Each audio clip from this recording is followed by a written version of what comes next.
Poland, September 1939. The German foe begins its ruthless march of conquest and sets the stage for World War II. Poland's 34 million inhabitants, crushed, scattered, and enslaved. Tens of thousands of square miles of territory shrink before the movement of lightning armored columns. Poland and the world learn the meaning of a grim new word, blitzkrieg. Here is shown the initiation of that phase of modern warfare. These pictures of the preparation for attack and later the actual combat were all made by German frontline cameramen. Therefore, they stress Nazi superiority. Success is unimpeded as Hitler's divisions move against outnumbered Polish defenders. Later, on other world battlefronts, the Allies are to destroy the myth of the invincibility of the Nazi armies.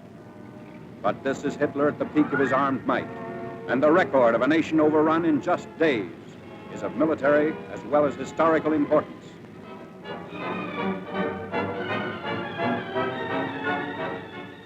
The spark is set off in the free city of Danzig. Nazi secret agents had long plotted the revolt against law and order. Germany called it liberation. The world knew that Danzig represented the ignition of the European powder keg, the excuse for Hitler's hordes to begin their destructive campaign of conquest. Here is the historic last stand of Danzig's loyal defenders. They're entrenched in the city's post office and under repeated fire of Nazi-trained militiamen.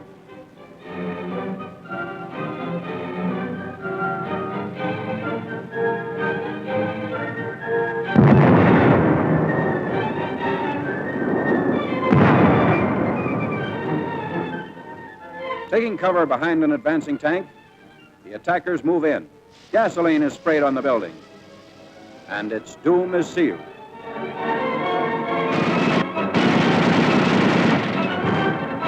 On September 1st, Danzig is incorporated into the Reich, and all Europe is aflame. World War II is a reality. Nazi regulars move up. The Germans brazenly call it counterattack with pursuit. The civilized world knows it as the unleashing of unheard-of military might. With little to stand in their way, the Nazi divisions roar across the Polish countryside and reveal for the first time the machines and weapons that are to terrorize a freedom-loving people.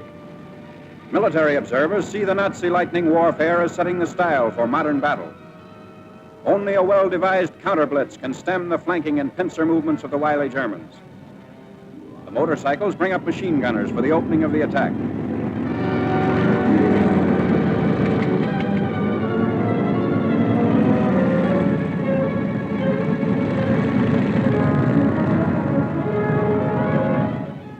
Camouflage is used to best advantage.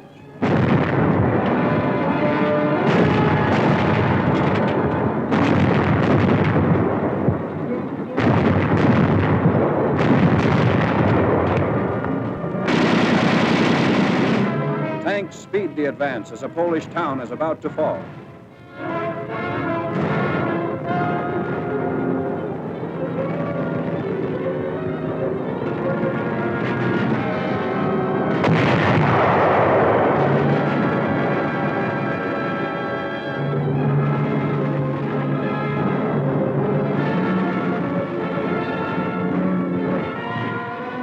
Before the day is out, the Nazis have occupied the town, which is still burning and in complete ruins.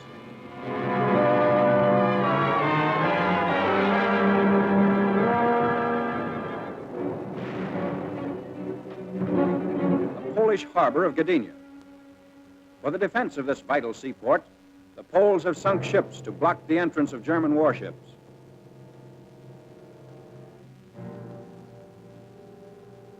The Nazis direct their fire across the harbor. Military and naval forces are cooperating to bring about complete destruction of Polish defense installations.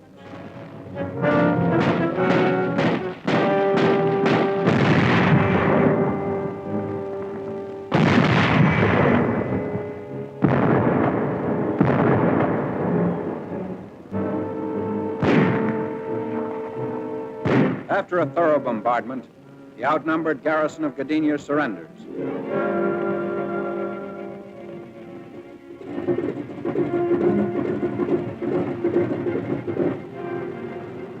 The Nazi air arm plays a major role in the wanton destruction of Polish territory.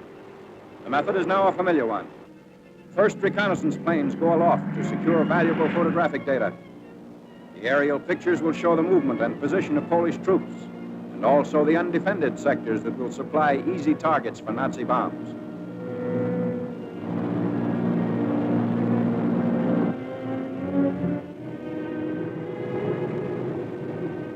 Immediately on landing, the valuable pictures are rushed to the field developing unit. Germans have stated that information thus revealed has formed the base for much of their decisive military operations in Poland.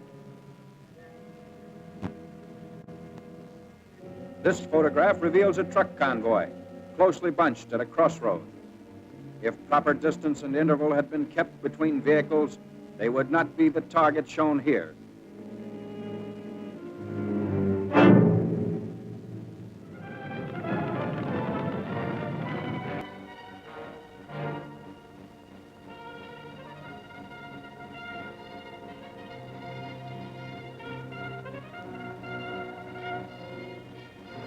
The occupation of Warsaw by the enemy is now complete.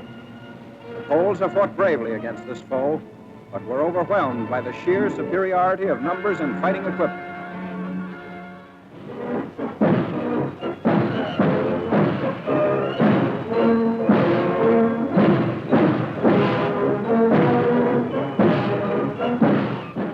Arrogant, well-trained, the Nazis marched through Warsaw's streets. The world was permitted to view this display of military pomp and expected to bow before Germany's might. But the events of years following Poland's setback were to tell another story.